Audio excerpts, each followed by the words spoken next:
My name is Colin Cottom. I go to school at Cassia Hall.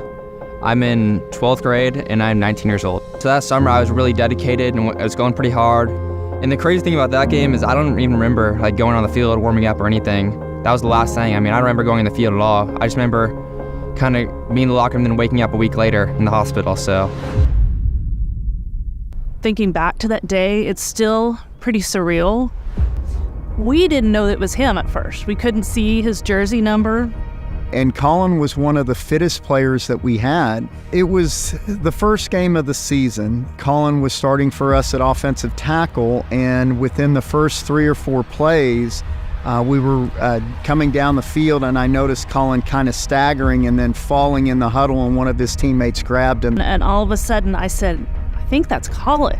And I saw them start to do chest compressions, and I came down to the field, and when I got to him, it was bad. He was unresponsive, and it was a pretty horrific scene. I remember running down and to the field, and I collapsed and just started praying right by his side. Well, I walked out on the field, and Colin wasn't moving much at all. He was very pale, but I could tell something was seriously wrong. He was kind of had agonal respiration, so his breathing was off. So the first thing I did is I felt for a pulse, and I couldn't feel a pulse. It was like, no, this isn't really happening, and then just waiting for him to come out of it, and it was obvious after a few minutes that wasn't going to happen. And it was at that point where everybody kicked in. We asked for an AED so we could shock his heart. Somebody ran for that.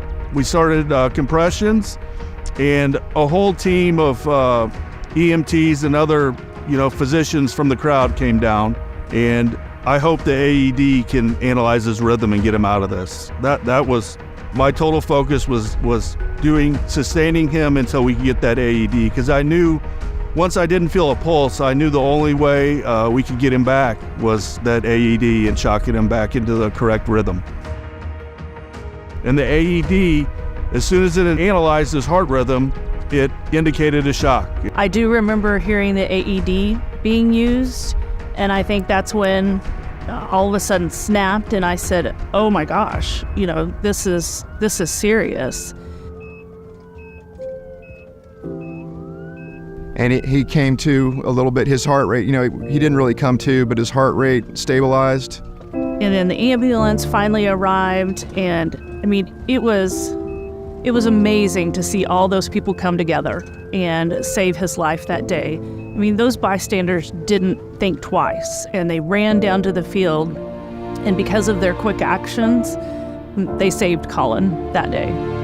I just think that people's training in that situation was really what saved Colin's life. So we get to the hospital, and they immediately intubate him, and just every step, the reality set in of just how serious this was. I remember his sister Claire wanted to see him, his girlfriend wanted to see him, and the doctors just said they should not see him.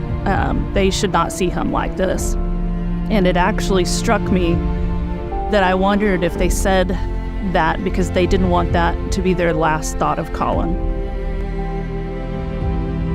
He was unconscious, for 3 or 4 days, and we didn't know how much oxygen deprivation had occurred, and didn't know, when he woke up, if he woke up, what he would be like, if he would still be Colin. And so they contacted an electrophysiologist over in Oklahoma City, and he thought it was likely Brugada syndrome. This kid was in the best shape of his life.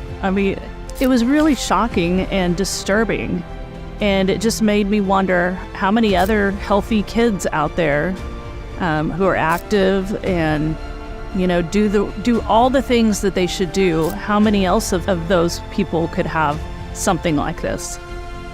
Hearing it from my parents, it was pretty I was in disbelief. I just remember waking up and they were like, hey, you had cardiac arrest, and I just woke, and it was weird being in the hospital, and it just felt unbelievable and unreal to hear that, because I mean, I never expected anything like that to happen in my life. A lot of people don't understand the effects that cardiac arrest can have, and before that, I never even heard of cardiac arrest, or I didn't know how to do CPR or anything like that. I think it's extremely important for everyone to know bystander CPR because you just never know when you may need to use it. I think being so young, it kind of like awakens me to what really like can happen in this world. You never know whenever someone like that you like care about is going to go under like the same thing, because like I never thought that would happen. I mean, it literally saved Colin's life. The American Heart Association has educated so many people, which I can't even think of how many lives through that education they've saved. I think people should support the American Heart Association because they do a great job of spreading awareness in CPR and cardiac arrest, and they help save lives just like my own.